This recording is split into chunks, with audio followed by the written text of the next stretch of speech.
Good morning. I would like to convene the January meeting of Bridges and Tunnels. Are there any public speakers? Good morning. We have 5 members of the public registered to speak today. As a reminder, we ask that all public speakers adhere to the MTA's rules of conduct and decorum. I would also like to remind our public speakers that in the interest of time and fairness to all speakers, we limit everyone to 2 minutes. Please be aware of the clock in the front of the room and the warning light you will see reminding you that you have 30 seconds left to conclude your remarks. The first speaker will be Jack Nierenberg. Following will be Maddie Buckies, followed by Mary Bolton. All right. Good morning, everyone. I'm Jack Nierenberg. I'm the Vice President of Passengers United. Good to see you all in the new year. Guess what I saw just a few days ago? I saw a toll gantry for the congestion pricing on Madison Avenue just past 60th Street. Now, as all of you should be aware, the congestion pricing plan only calls for people being charged going into the zone, not out of it.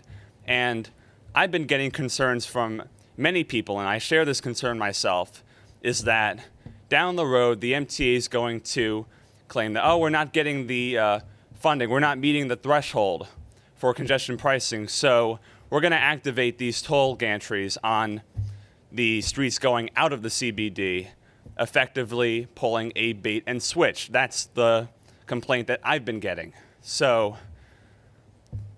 given the track record that I've seen, unfortunately, I'm not as confident that this is not going to happen. So, what I want on behalf of all of the New Yorkers, especially those who own small businesses, those who are undergoing medical treatments, and are forced to drive into the city among other vulnerable groups, is I want to see a commitment that the MTA is not going to be activating these toll gantries. And I am aware that this issue did make it to the press, and I am aware that the reasoning behind the toll gantries on the exiting streets is for data collection and license plate verification. So I just want to make sure that these toll gantries are not going to be charging people erroneously. And if there's any way to avoid that confusion, just increase the transparency about that, that would be fantastic. Thank you very much. Thank you. The next speaker is Maddie Buckies, followed by Mary Bolton. Please forgive me for the record. I actually forgot in Highland, but anyway, good morning, everybody. I'm Maddie W. Buckies Highland. I want to speak today about electronic toll payment methods. The Easy Pass program is one of the biggest here in the Northeast around the Interstate 95 corridor. It even works down in Florida. But, however, the Sun Pass, which is in Florida, has something that it's accepted where Easy Pass is accepted. But the E-Pass, which is owned by the Central Florida Expressway Authority, I'm not sure if it's accepted in New York. So I'm hoping that the board would consider, since a lot of people come from New York to Florida who live there maybe part-time, to accept the E-Pass, which is owned by the Central Florida Expressway Authority, as an acceptable payment method for using the MTA's bridges and tunnels. Thank you, and God bless you. Thank you. The next speaker is Mary Bolton, followed by Carlton D'Souza.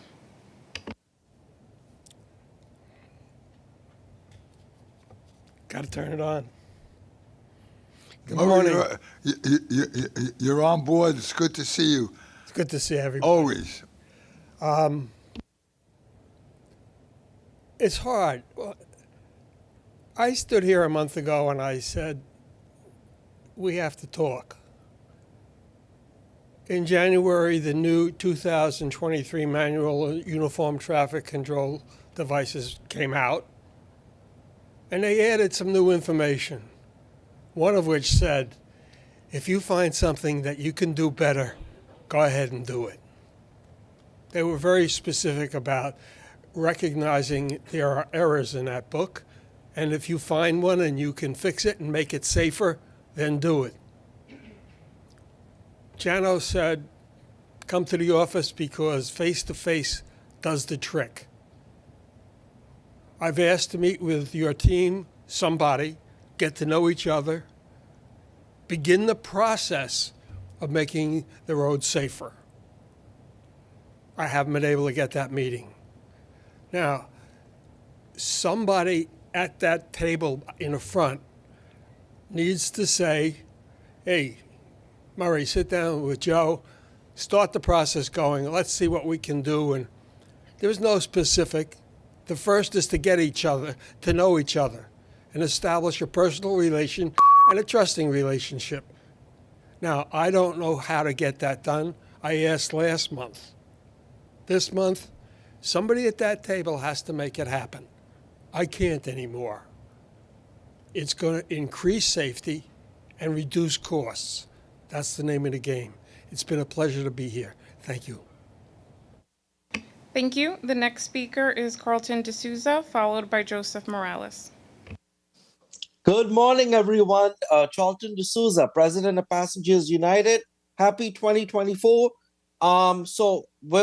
Congestion pricing is going to be a horrible thing to happen to New York City and New York State. And we're getting so many complaints from so many people. First of all, we don't have more express buses, and we need more express bus routes. We also need a $2.90 fare on the Long Island Railroad if congestion pricing is going to happen in parts of Queens, Brooklyn, and other parts of the borough, because it's not fair to all of us that we have to be on crowded subway trains. And that's what nobody's realizing. The subways are going to get crowded. The express buses are going to be packed. So you're going to need more bus routes. And in the Queens bus redesign, we need a bus route that runs from Long Island City all the way into the Midtown Tunnel into Manhattan. And the Q101 or the Q103 should be doing that.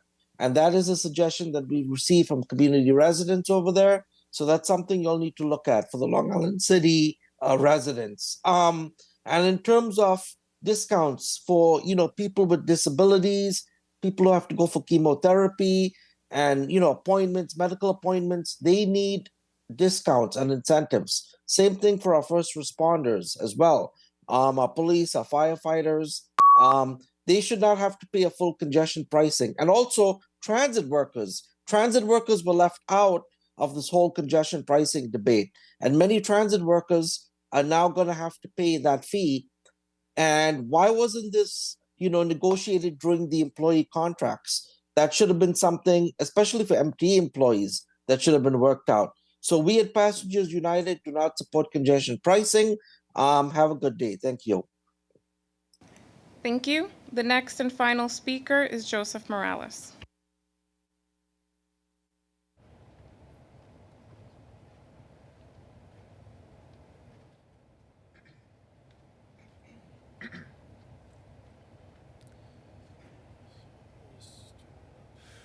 All right. Good morning, everyone. My name is Joseph Morales, and I attend Bronx Engineering. I'm a senior at Bronx Engineering and Technology Academy. Just wanted to bring up a few things I noticed in the Bridges and Tunnels Committee book. One is that I noticed that 77.6% of drivers on bridges and tunnels still use toll by mail. We all know that EasyPass is a more efficient and affordable system. So I feel like the MTA should take more action to try and help people switch to EasyPass and include directions for doing so in toll-by-mail bills versus just including the advertisement for EasyPass. Especially with congestion pricing coming, we don't want more drivers to be burdened than higher costs than they have to be. Also, I noticed that the Bridges and Tunnels budget for overtime seemed like you guys have budgeted almost double than what you guys actually spent in 2021 and 2023. While it's important for employees to receive the money they righteously earn, it's important that unused funds are reallocated toward bridges and tunnels operations, and there should be transparency with the public when this happens. Lastly, the public should also know why the average cost per bridge for the cashless tolling contract with Transcor LP will be over $23 million when the cost for the Henry Hudson Bridge in 2014 was only slightly over $7 million. Given the prevalence of cashless tolling nationwide, you would think the value of a contract of this would go down slightly, wouldn't cost dramatically more than it did at this onset, which was relatively new technology. Given the impact that it was known to have back then as the big new thing, now it's something that should be considered pretty much we take for granted across the United States. Thank you for your time. Thank you. Mr. Chair, that concludes the public comment. Thank you, Rose. May I have a motion to approve the minutes of the November and December Bridge and Tunnel Committee meeting? Second? Do I have a second? Okay, all in favor, aye? Thank you. Okay. President Sheraton, are there any changes to the work plan? Good morning, Chair Mack. B&T's proposed 2024 committee work plan starts on page 10 of the book, and we are requesting committee approval. Do I have a motion? Motion, second. All in favor? Aye. Thank you. The first month of 2024 came in strong, with winter weather touching down on B&T facilities in all manner of extremes. We had wind, ice, heavy rain, and snow. I want to acknowledge our teams in the field and those working behind the scenes for responding to quick changing conditions, especially to high winds. You kept our customers and fellow employees safe and our business operations running smoothly. In addition to the wintry mix, we also contended with a vehicle fire at the Hugh L. Carey Tunnel at the height of the afternoon rush on Tuesday, January 9th. This was in the Manhattan-bound East Tube. If not for the immediate and well-orchestrated emergency response by our bridge and tunnel officers, maintainers, facility management, and our C&D engineering partners, as well as FDNY, this incident had the real potential for escalation as a threat to life safety and serious structural damage. It's reassuring how the team's collective training comes to bear to manage incidents and limit damage. When I arrived at the scene, our team and FDNY had already assessed the situation, contained and extinguished the fire, evacuated the smoke, and was commencing cleanup. The West Tube was also quickly reconfigured for two-way operation, which involves not only traffic control but adjustments to the toll system. Once cleanup was complete and a structural inspection of the damaged area was also completed, the East Tube was reopened just 3 hours after the incident started. I commend all involved that day for their efforts and swift yet coordinated response. I'd also like to note we had a fire this morning at the Whitestone, Queensbound. It was a unoccupied school bus. The fire is out, and we are commencing cleanup there and also a structural inspection to make sure everything is safe for our traveling public. Finally, as featured in an MTA press release last week, B&T takes pride in looking back and taking stock of 2023's achievements. Notable among these are a continued downward trend in collisions, despite a record year in traffic volume. Robust enforcement against persistent toll violators is also up, coupled with steady revenue recovery and improvements in how we identify and catch toll evaders. You'll hear more about this from our operations and tolling leadership. Needless to say, I'm very pleased with these high points as we work together with our regional partners to keep the momentum going through 2024.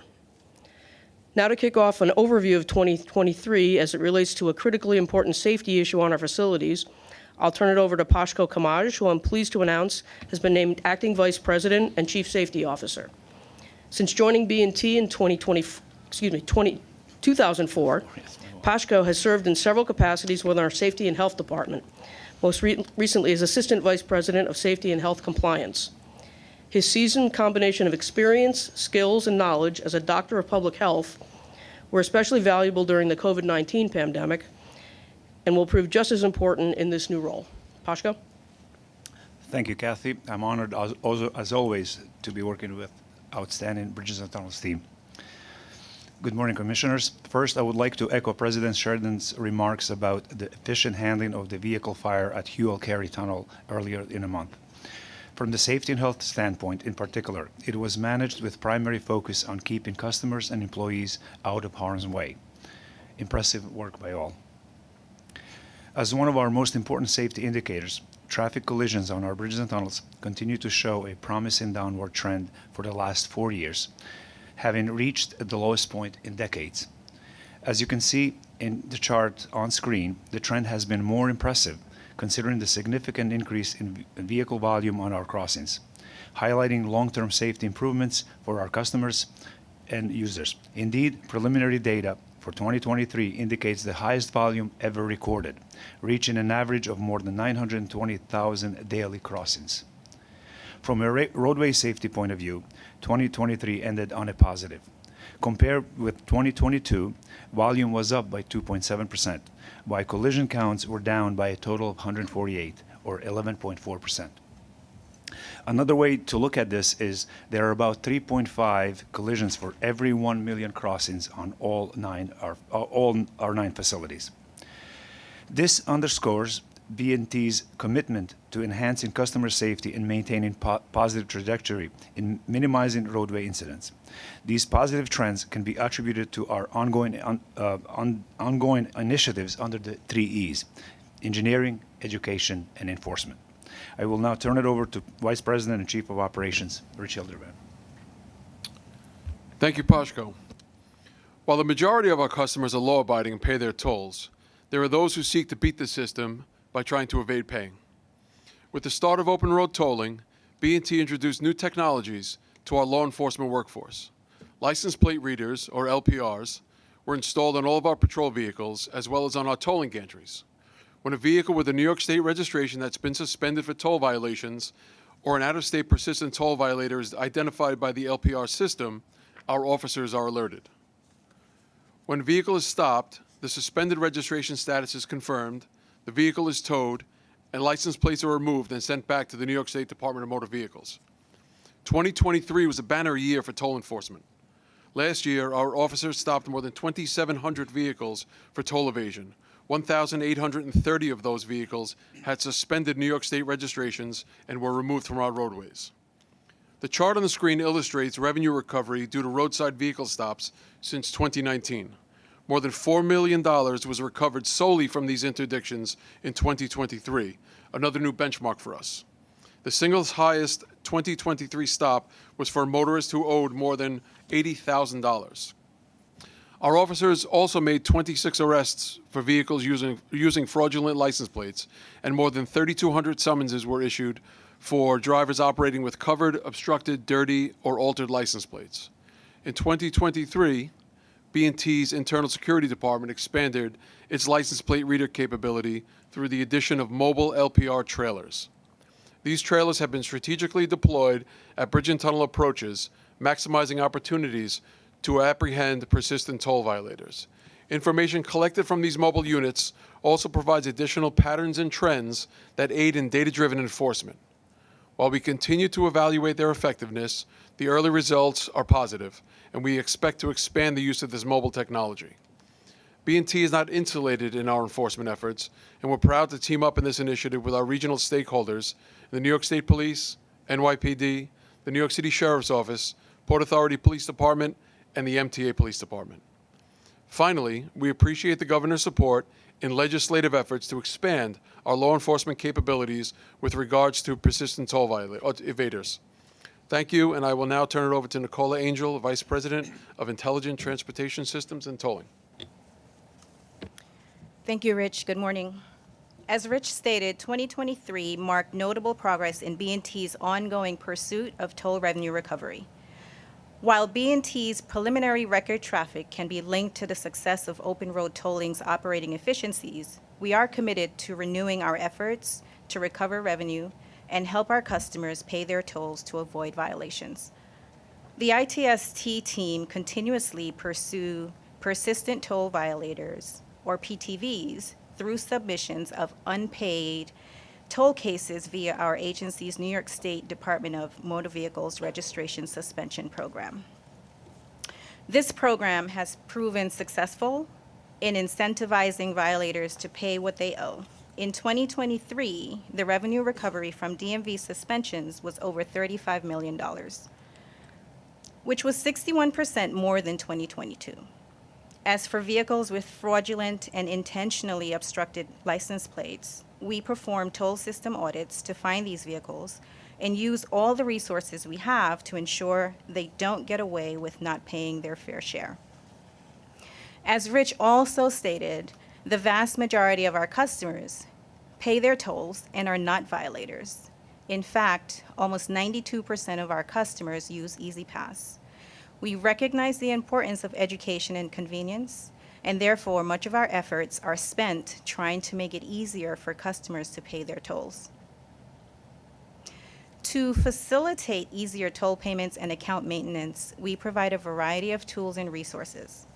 For example, Tolls NY is an easy-to-use, free mobile phone application that helps customers manage toll by mail payments as well as EasyPass accounts. Among its features, the app provides access to instructional videos on how customers can use the app to keep their accounts in good standing.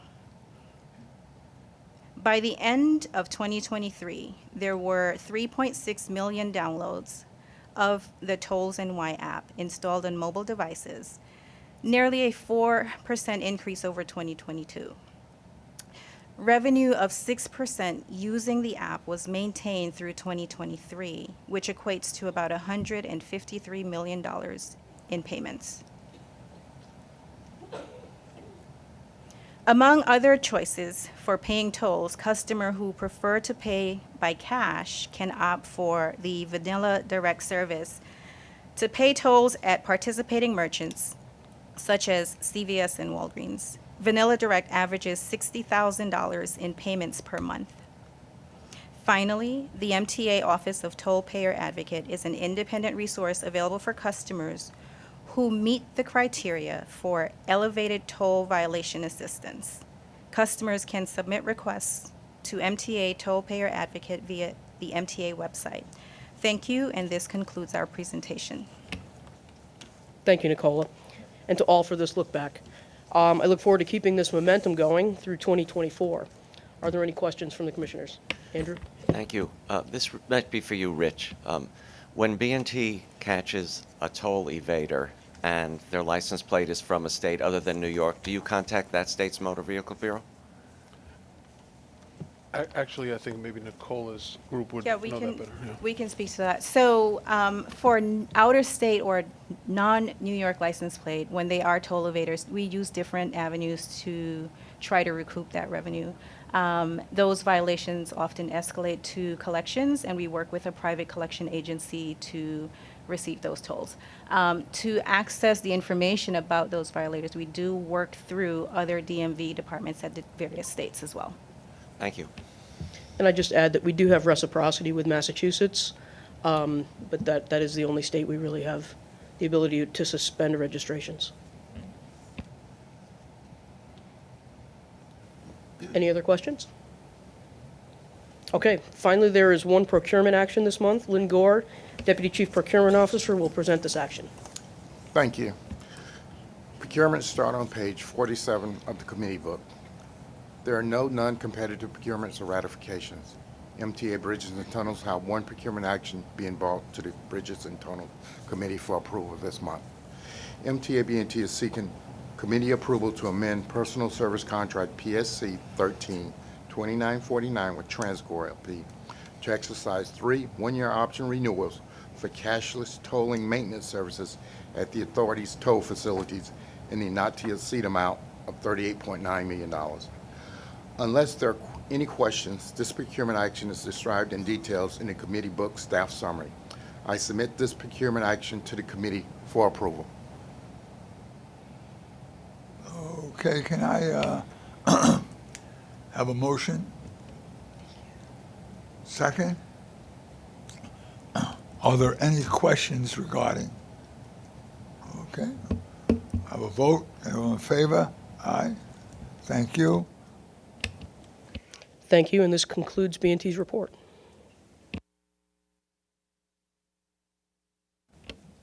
Okay, well, can I get we're right on time. Can I get a motion to adjourn? Second? All in favor? Aye. Everyone we'll see you on Wednesday and have a great weekend for those that I won't see.